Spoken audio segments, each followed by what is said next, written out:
네, 크롱님들 반갑습니다. 박종환 작가입니다. 네, 오늘은 시황을 평소보다 조금 일찍 전해드립니다. 네, 그동안 계속해서 중요하게 강조드렸던 올해 마지막 FOMC 미팅이 끝났습니다. 자, 그런데 우리가 예상했던 것들보다도 조금 더 매파적으로 스탠스를 보이면서 시장이 크게 동요하는 모습을 보였습니다. 그래서 비트코인을 비롯해서 미국의 3대 지수도 다 무너지는 모습을 보였는데 지금의 상황이 어떠한 상황인지 그리고 향후 방향성은 어떻게 되는지 중요한 포인트들 한번 짚어보겠습니다. 네, 오늘 영상이 도움이 되셨다면 구독, 좋아요, 댓글, 알림 설정 정중히 부탁드리겠습니다.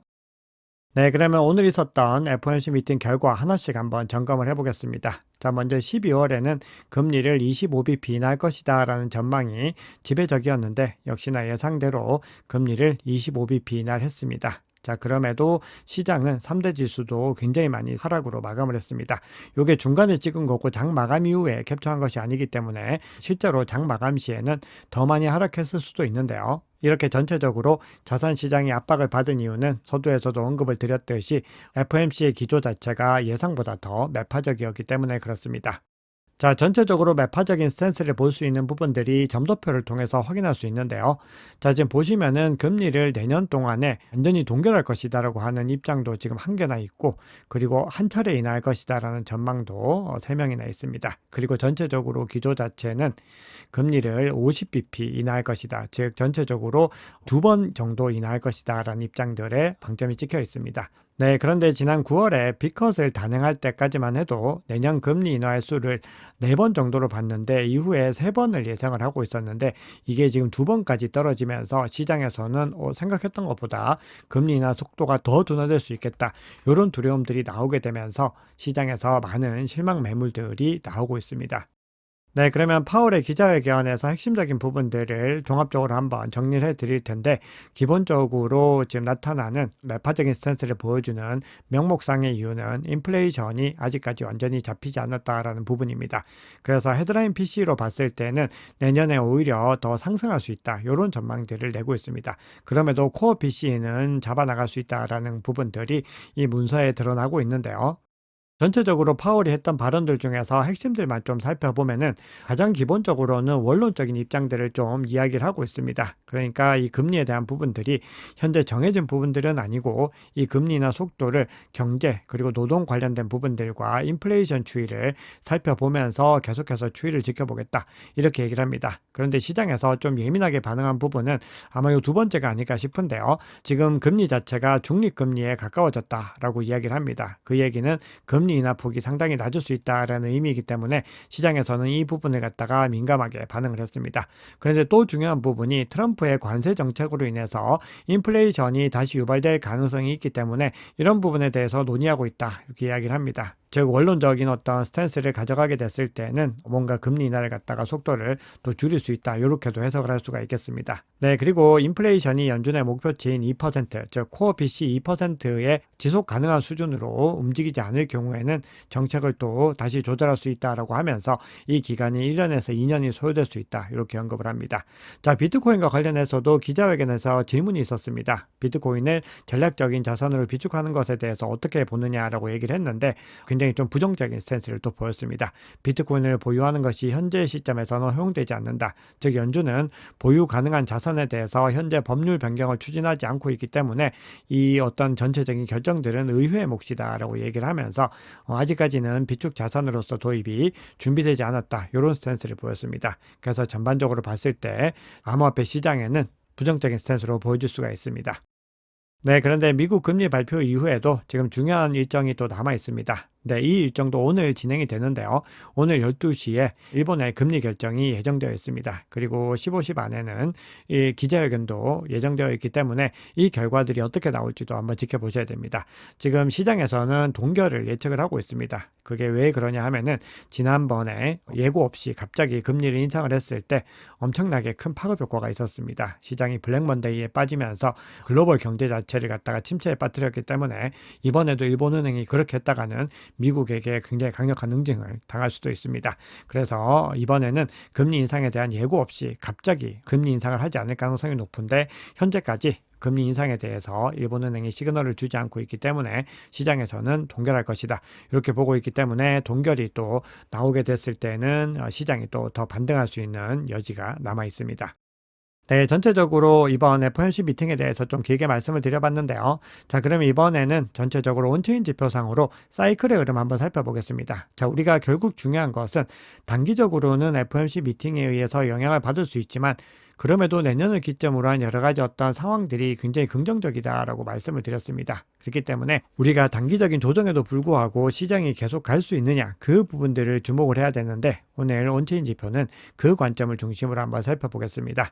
자, 먼저 첫 번째로 볼 부분들은 지금까지 사이클의 흐름들이 과거 대비로 동일한 수준으로 잘 진행이 되어 가고 있는가 그 부분들을 한번 살펴볼 텐데요. 지금 한번 보시면은 현재까지 잘 진행이 되고 있는 것들을 볼 수가 있고 과거 사이클과 굉장히 유사하게 움직이고 있다는 것을 확인할 수 있습니다. 그리고 더 고무적인 부분들은 2015년에서 2018년 사이클보다 현재 시점은 가격이 더 상승률이 높았던 것을 확인할 수 있습니다. 지금 이 주기들이 지나면서 시가총액이 비트코인이 비교도 할 수 없이 커졌는데도 상승의 흐름들이 비슷하다는 것은 굉장히 인상적인 부분이라고 생각을 합니다. 그래서 동일한 수준의 상승세를 계속해서 이어가려면은 더 많은 자본들이 움직여줘야지 시가총액이 커진 비트코인을 더 잘 움직일 수가 있는데 그 역할들을 지금 기관들이 하고 있다고 볼 수가 있습니다. 네, 이번에는 단기 보유자들의 상대적인 미실현 손실을 한번 살펴볼 텐데 지금 단기 보유자들의 미실현 손실은 굉장히 낮은 수준을 유지하고 있습니다. 그리고 지난 3월에 고점을 찍고 침체 구간을 겪었던 구간에도 대략적으로 이 정도 수준에서 미실현 손실이 나왔는데 대세 상승장 정점을 찍고 나서 비트코인이 크립토 윈터 구간으로 접어드는 구간들이나 중간에 굉장히 크게 부진한 흐름들을 가져갔을 때는 미실현 손실이 비교할 수 없이 월등하게 높았습니다. 따라서 지금 시점은 우리가 과거 대세 상승장에서 유추할 수 있는 그런 큰 흐름들은 아직까지 나오지 않았다라는 걸 볼 수 있습니다. 즉 그 얘기는 아직까지 비트코인이 가야 할 길이 굉장히 많이 남아있다. 이렇게 볼 수가 있겠습니다. 네, 이번에는 실현총액의 호들웨이브 지표를 한번 살펴볼 텐데요. 이 지표를 통해서 여러 가지 집단들의 어떤 흐름들, 즉 점유율을 한번 확인해 볼 수가 있는데 지금 한번 보시면은 몇 달 동안에 굉장히 유의미한 흐름들이 있어서 단기 보유자들의 흐름들이 많이 들어오고 있는 것들을 확인할 수가 있습니다. 즉 3개월 미만으로 보유하고 있었던 이 보유자들의 물량이 많이 늘어나고 있고 이 얘기는 장기 보유자들이 많은 물량들을 매도하고 있는데 이것들을 단기 보유자들이 다 흡수하고 있다라는 흐름들로 볼 수가 있습니다. 자, 그런데 그럼에도 불구하고 현재 수준이 48% 정도 수준밖에 되지 않습니다.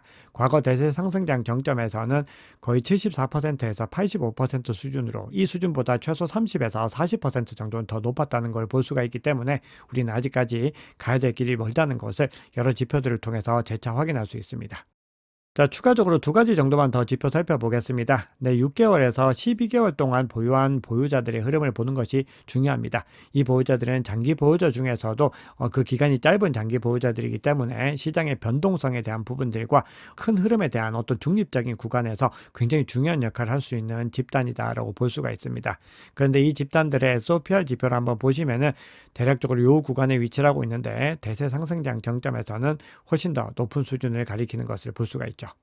자, 마지막으로 AVIV라는 지표 보겠습니다. 이 지표는 채굴자를 제외한 이 투자자들의 비용 대비 활동 중인 비트코인의 시가총액을 의미하는 지표입니다. 이 비율이 1보다 높다는 것은 채굴자가 아닌 실질적인 활동 투자자들의 손익이 어떤 분기점을 넘어섰다. 이런 의미입니다. 그래서 커지면 커질수록 시장이 대세 상승장에 더 가까워지는 움직임이다. 이렇게 볼 수가 있는데 과거 대세 상승장에서 이 구간들이 정점을 찍었던 구간에서는 대략적으로 빨간색으로 표시된 이 구간을 넘어섰던 것을 볼 수가 있습니다. 그리고 그 구간에서 이렇게 녹색으로 시그널이 표시가 되는데 현재 시점에서는 그런 정황들이 전혀 나오지 않고 있는 것을 볼 수 있습니다. 그만큼 시장은 큰 흐름들을 아직까지 더 가져가야 되고 우리는 지금 구간에서 가격이 조정을 받으면은 바이더딥 전략을 통해서 비트코인과 알트코인을 더 모아나가야 되는 구간이다라는 것을 확인할 수 있습니다.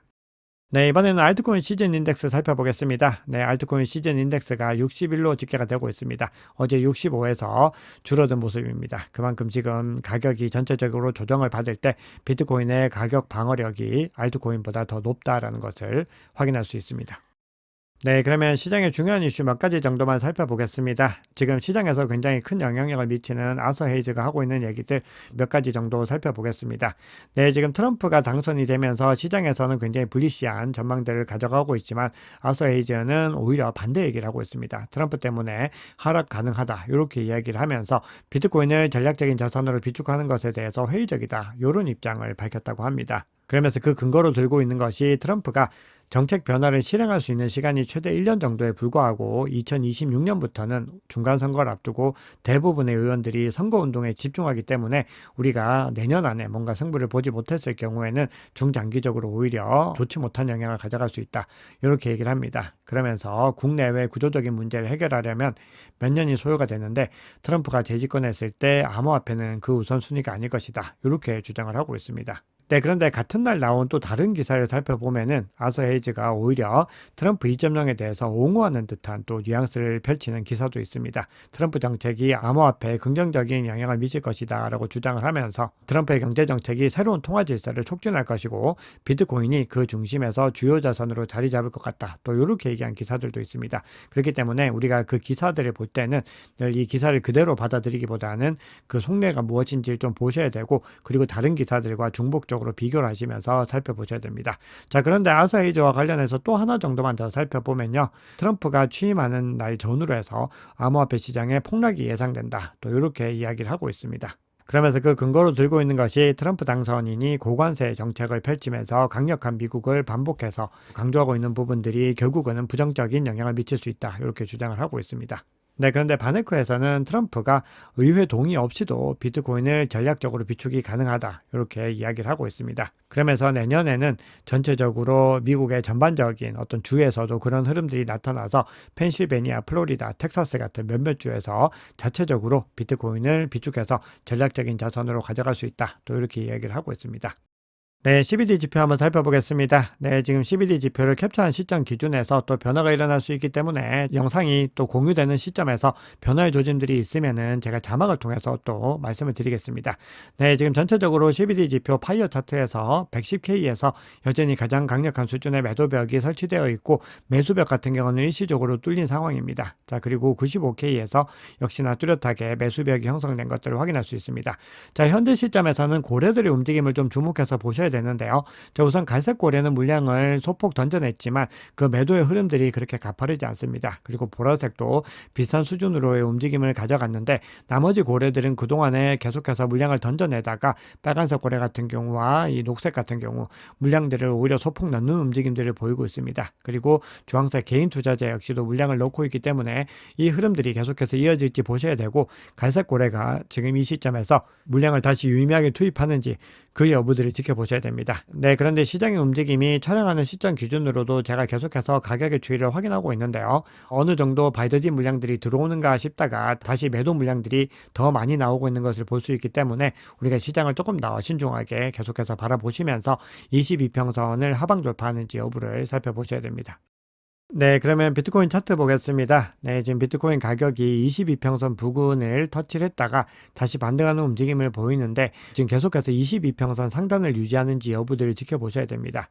그래서 지금 현재 22평선이 99 중 9K 정도에 형성되어 있기 때문에 지금 100K 상단을 유지하는지 여부들을 지켜보시면서 만약에 이 구간이 뚫리게 됐을 때는 중요한 바이더디 구간들을 가지고 가야 될 수 있기 때문에 우리가 시장을 조금 더 면밀하게 지켜보셔야 되고요. 이 구간에서 다시 반등에 성공해서 몇 차례 지지 테스트를 받고 올라가게 됐을 때는 우리가 상승 추세로의 또 전환들을 갖다가 예측을 해볼 수가 있습니다. 그래서 지금 현재 시점은 202평선이 굉장히 중요하다라고 해서 이 구간의 경계로 돌파 매수와 바이더 딥이 결정된다는 것을 확인하셔야 됩니다. 네, 지금 MACD 상으로 골든 크로스가 생성이 되었었는데 다시 지금 데드 크로스로 전환을 하고 있고요. RSI도 지금 이평선을 하방 돌파하면서 데드 크로스가 형성이 되고 있습니다. 그래서 지금 시장에서 더 본격적으로 추세가 살아나기 위한 움직임들은 수요가 더 강력하게 들어와야 되는데 현재는 시장이 아직까지는 두려움에 더 빠져 있기 때문에 매도 움직임들이 더 가파르게 일어나고 있는 것들을 확인할 수 있습니다. 그래서 시장의 변화에 대해서는 계속해서 빠르게 또 변화의 흐름들이 나타나게 되면은 여러 가지로 공유를 드릴 수 있도록 하겠습니다. 네, 마지막으로 청산 히트맵 한번 살펴보겠습니다. 네, 지금 비트코인 가격이 현재 굉장히 중요한 구간들을 많이 청산을 했는데 지금 요 하단에 98.9K에도 롱 포지션이 밀집되어 있는 구간들이 있습니다. 그래서 요 구간을 만약에 청산하게 됐을 때는 추가적인 하락이 가능합니다. 그리고 만약에 반등에 성공하게 됐을 때는 기본적으로 100K 상단 요 구간과 요 구간에도 숏 포지션이 많이 밀집이 되어 있는데 가장 뚜렷한 구간은 105.6K에 밀집이 되어 있습니다. 네, 전체적으로 연준의 매파적인 기조에 의해서 가격이 큰 폭의 조정을 받았는데요. 현재 조정 이후에 바이더딘 매수가 들어오다가 다시 또 매도세가 더 가팔라지고 있습니다. 그래서 추가적인 조정이 있더라도 22평선의 지지 여부를 확인하는 것이 중요합니다. 그래서 남은 12월 기간 동안에 산타랠리가 이어질지에 대한 부분들은 지금 현재의 상황들을 잘 마무리해야 됩니다. 그래서 일본 금리 인상 여부까지 확인하면서 불확실성을 잘 소화해내야 된다. 이렇게 말씀을 드리겠습니다. 그래서 12월 추세에 따라서 내년 1월에 흐름도 가늠해 볼 수 있기 때문에 우리가 시장을 지금부터는 더 예의주시하셔야 되겠습니다. 네, 오늘 준비한 얘기는 여기까지입니다. 여러분 오늘 영상이 도움이 되셨다면 구독, 좋아요, 댓글, 알림 설정 정중히 부탁드리겠습니다. 지금까지 박 작가였습니다.